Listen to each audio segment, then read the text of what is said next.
Stuff मशरूमची recipe दाखवत आहे। त्यासाठी इथे मी मशरूम घेतलेले आहेत। आता हे वरती जे डाग लागलेले आहेत वगैरे तर ते कसे काढायचे हे मी तुम्हाला दाखवत आहे। हे इथला थोडासा तुकडा काढायचा आणि असं सोलून घ्यायचे। हे बघा, अगदी सहजपणे हे निघतं।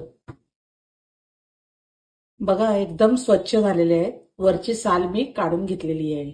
आता याचा हा मधला दांडा काढून घ्यायचा आहे। हे बघा, अशा प्रकारे सर्व मशरूम मी साफ करून घेणार आहे। मशरूम मी आता धुवून घेतलेले आहेत। स्टफ मशरूम बनवण्यासाठी इथे मी मशरूमचे स्टेम आहेत ते असे कापून घेतलेले आहेत। अर्धा कांदा घेतलेला आहे। मी पाव झुकिनी घेतलेली आहे। ही हिरवी झुकिनी आहे। ही पिवळी झुकिनी, ही रेड कॅप्सिकम, येलो कॅप्सिकम, कांद्याची पात, हे सर्व मी साहित्य घेतलेलं आहे। स्टफिंग परतण्यासाठी गॅसवर मी कढई ठेवली आहे आणि इथे पाव टीस्पून मी बटर टाकत आहे। याच्यामध्ये कांदा थोडासा परतत आहे, जास्त परतायचा नाहीये। आता याच्यामध्ये मी एक एक करून सर्व टाकत आहे साहित्य। इथे मी मशरूम स्टेम टाकत आहे, पिवळी सिमला मिर्च, लाल सिमला मिर्च, हिरवी झुकिनी, पिवळी झुकिनी आणि कांद्याची पात, हे सर्व परतून घेत आहे। या भाज्यांना पाणी सुटलं आहे, ते पूर्ण मी आटवून घेणार आहे। याच्यामध्ये ज्या मी भाज्या टाकलेल्या आहेत त्या तुम्ही तुमच्या आवडीनुसार कुठल्याही भाज्या घेऊ शकता। याच्यामध्ये मी अर्धा टीस्पून चिली फ्लेक्स टाकत आहे, अर्धा टीस्पून मिक्स हर्ब, अर्धा टीस्पून ओरेगानो, पाव टीस्पून मीठ। आता हे मिक्स करून घ्यायचं आहे। याच्यामध्ये मी मीठ कमी टाकलेलं आहे। भाज्या बघा एकदम ड्राय झालेल्या आहे, पाणी बिलकुल नाहीये।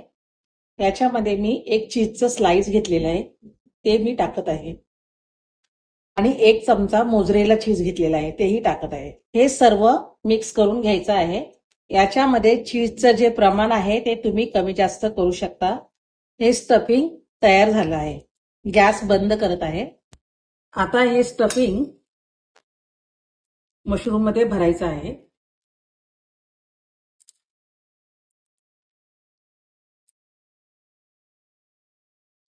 अशा प्रकारे सर्व स्टफिंग मशरूम मध्ये भरून घ्यायचं आहे।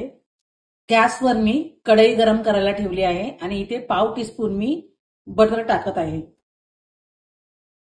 बटर गरम झालेलं आहे। याच्यामध्ये हे स्टफ केलेले मशरूम आता मी ठेवत आहे। आता याच्यावर मोझरेला चीज मी ठेवत आहे। हे थोडंच ठेवायचं आहे। याच्यावर झाकण ठेवायचं आहे आणि मोठ्या गॅसवर हे 5 मिनिटं शिजू द्यायचं आहे। मशरूमला पाणी सुटलेलं आहे, हे बघा। आता याच्यावरचं मी झाकण काढत आहे। यातलं सगळं पाणी मी आटवून घेणार आहे आणि झाकण लावायचं नाही आता, कारण मशरूम हे लगेच शिजले जातात। हे मोठ्या गॅसवर शिजवून घ्यायचं आहे। मशरूम मधलं पाणी पूर्ण आटलं गेलं आहे। मशरूम तयार झाले आहेत। मी गॅस बंद करत आहे।